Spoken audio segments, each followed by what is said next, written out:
Hi there guys, I'm Tony the vet and I'm here to talk to you about feeding your dog and cat. So, feeding your dog, it can be very simple and it often is, but there's a couple of ground rules that you should try to follow if you can. If you can avoid feeding human food, it's probably a good idea. Or if you're going to do that, do it in moderation, because getting a well-balanced diet for your dog applies to different stages of its life. So if you have a puppy, you need to feed it puppy food just to make sure it's getting all the minerals and nutrients that it needs. And if you start feeding them selective foods, like maybe nice tasty things from your own food and your own table, it's going to make it harder for them to want to eat your dog food. So you could end up wasting a lot of money. So it's a really good idea if you can, through the different stages of their life, get them different food that's appropriate for their age. So with the puppies, it's a good idea to maybe get them onto puppy food and try to avoid giving them milk and all these other things that you might think are natural to give to them, because it's going to be a little bit fattening and it's not exactly ideal for them going forward, and it's going to make your life harder when they get a bit older, because they're going to want that as they get older too, and you're just going to want to feed them their dog food. So make it easy at the start, keep it simple. There's two ways of getting the puppy food into your puppy. There's dry food and wet food. The dry food has a lot of the nutrients and minerals in it, and the wet food is about 80% water.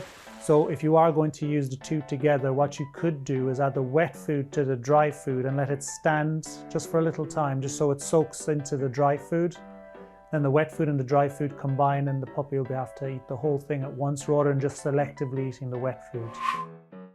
So when you get home from a big long walk, it's probably a good idea to let your dog relax before you feed it. It's going to probably want to have a drink and just catch its breath. So it's a good idea just to wait a little while before you feed your dog, just so they have time to get their heart rate down and just make them a little bit more comfortable and less likely to regurgitate their food or have any sort of abnormalities from eating too quickly. It's a good idea just to give them a little break before you give them their food. When it comes to feeding your dog treats, you need to be a little bit careful that you're not feeding too many different types of treats, because the more treats you feed, the more chances there are that there might be a little allergen or something in the food that might upset the dog's tummy. So it's a good idea if you can, just to keep it simple. If you find a treat that works and it's not too calorific, you can use that. But don't feed them too many different variety of treats, because they'll start selectively wanting the treats because they're often a little bit tastier than the dog food. So you want to make sure that they're not going to be subsidizing their diet with treats and then turning their nose up at their food.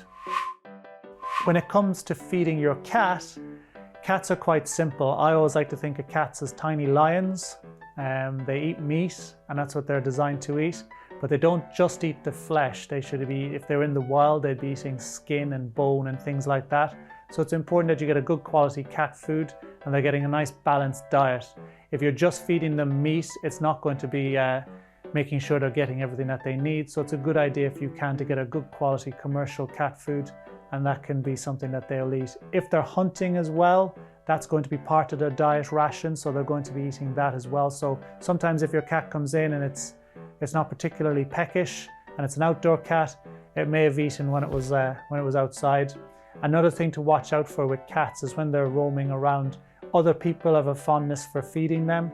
So if there is anyone that you know is feeding your cat, it might be an idea to ask them to stop. One thing you should avoid if you can is feeding your dog bones. If you feed your dog bones, you need to take a little bit of consideration as to the size of the bone the dog's eating, because if the dog is quite large and it can crack the bone into shards and swallow it, if it's a cumulative effect of eating too much bone, they can sometimes get a little blockage. So you need to monitor how much bone you feed your dog and don't overdo it. It's the same goes for toys and treats. If you see your dog ripping up its toys or clothing or things like that, you need to be careful that it's not eating it. Some dogs are prone to eating things they shouldn't, so you need to keep a close eye that they're not ingesting things that they shouldn't eat. Cats usually don't eat things they shouldn't.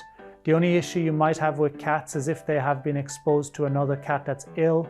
Sometimes that can lead to gut upsets and things like that. But if a cat does become unwell, it's a good idea if you can to maybe just take it to your local vet and have it checked out, just to make sure that there's nothing wrong with it. So that's everything from me for another week, and I'll see you guys next time.